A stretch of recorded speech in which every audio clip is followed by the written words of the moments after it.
The M6 Mac Mini with 32 gigabytes of RAM and a 512 gigabyte SSD comes in at $1,500, and the M5 Pro comes in at $1,700 with just 24 gigabytes of RAM. And you might think the computer with 32 gigabytes of RAM is better, but I would actually push you towards buying the M5 Pro with 24 gigs over the 32 gigabyte model M6. Most people argue about the total capacity of RAM instead of arguing about the memory bandwidth. The memory bandwidth is the one that you're actually gonna feel on a bad day. At the end of this video, you're gonna understand exactly if you should be getting the 32 gigabyte M6 or buying the 24 gigabyte M5 Pro instead. Capacity is the thing that shows up on most spec sheets because you can get RAM in 16 gigabytes, 24 gigs, 32 gigabytes. You could even go up to 128 gigabytes on some computers. And that determines how much stuff is able to fit in your memory at once. I like to think of the capacity as counter space in a kitchen. Every application you open, every browser tab, video timeline, all the tasks running on your computer needs to be sitting out on this giant counter while you're working. But as soon as your counter runs out of space, the Mac is going to start putting things back in the pantry, which the pantry is an SSD. An SSD is still really fast, but it's actually about hundreds of times slower than the speed of memory. So every time you have to take a break from cooking to go to the pantry, that's a moment like when you're sitting waiting on the beach ball symbol on your Mac. So the capacity is kind of like a wall that you're either going to be able to fit everything in or it's going to have to go somewhere else instead. Memory bandwidth is the number on a spec sheet that most people don't read. It's measured in gigabytes a second instead of megabytes a second like an SSD, and it's how fast the chip is able to pull things off of the counter and then put them back when it's done with. So capacity is about how large the counter is. Bandwidth is how fast the cook is able to move. So if you give a slow cook an enormous kitchen, dinner can still come out late. And nothing ran out, you didn't spill or run out of space on the counter. It just took longer. And that's the thing about a machine that can feel sluggish while it technically never runs low on memory. When you run out of memory capacity, everything will just freeze up all at once if Mac OS is not able to move things into the swap fast enough. But with memory bandwidth, it's more of a gradual slope and everything just kind of slows down a little bit in a way that you don't notice. So your exports and your renders will go slower than if you have the extra memory bandwidth. This matters more on Apple Silicon than it used to because Apple Silicon chips use unified memory, which means the CPU, the GPU, and the neural engine all use the same exact counter, which is kind of like having 3 cooks with 1 kitchen. So the bandwidth kind of acts as the space that they have to move around each other. So all your graphics work, your video timelines, and local AI models will saturate the road constantly. In general app usage like Safari and just basic messaging barely touches it. Also, if you're interested in seeing my full-blown reviews of the new Mac Minis and the new Mac Studio, they're coming to this channel as soon as I get those computers with real testing instead of just Apple's 1X and 2X performance.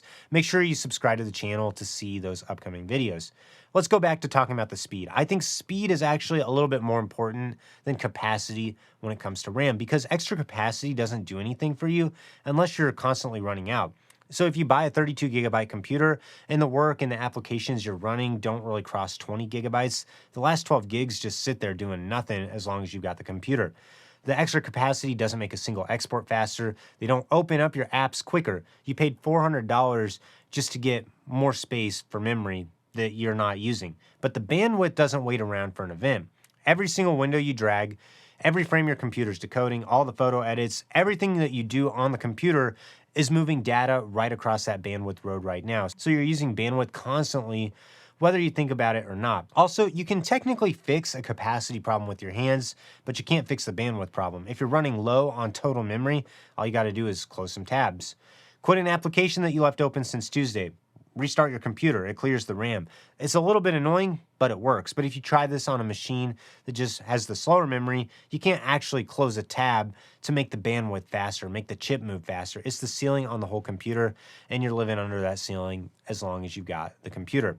There's one last reason I would pick the 24 gigabyte M5 Pro over the 32 gigabyte M6, and this is the practical one, because when you pay for more memory, you're getting more than memory. When you step up to a chip that has more memory bandwidth, you're also getting more CPU cores, you're getting more GPU cores, you're getting a better media engine, and you're also getting faster Thunderbolt 5 ports instead of Thunderbolt 4 ports. So just by upgrading to get the M5 Pro over the 32 gigabyte M6, you're getting several upgrades beyond just what you get with the RAM. One more clarification before people start dropping comments.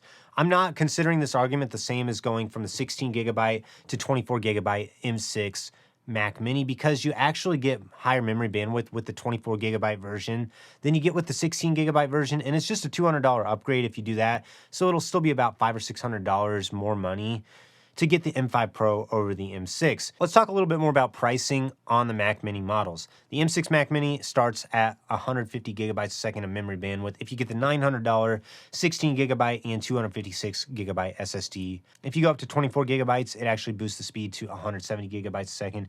Going to 32 gigabytes keeps the same speed, but it does add the extra $400 versus the $200 price increase that 24 has. The M5 Pro Mac Mini runs at the 307 gigabytes a second, and it starts at $1,700 with that 24 gigabyte RAM and also a 512 gigabyte SSD. Let's do a little bit more math. The 32 gigabyte M6 Mini with a 512 gig lands at $1,500. The M5 Pro Mac Mini with 24 gigs and the same 512 is $1,700. So for that $200, you're giving up 8 gigabytes of capacity, but you're getting 80% more memory bandwidth, and you're getting 3 more CPU cores, 4 more GPU cores, and you're getting Thunderbolt 5 instead of Thunderbolt 4. I will say it's possible for your workload that you might actually need the 32 gigabytes of RAM instead of the 24 gigabytes though, because for some people, the capacity is going to be a hard wall that the bandwidth is not going to be able to climb. If you're nervous about not having enough RAM, or if you've got an older computer that's already got 32 plus gigabytes of RAM and you're nervous about going down to 24, check on your current computer before you decide. So go to Activity Monitor,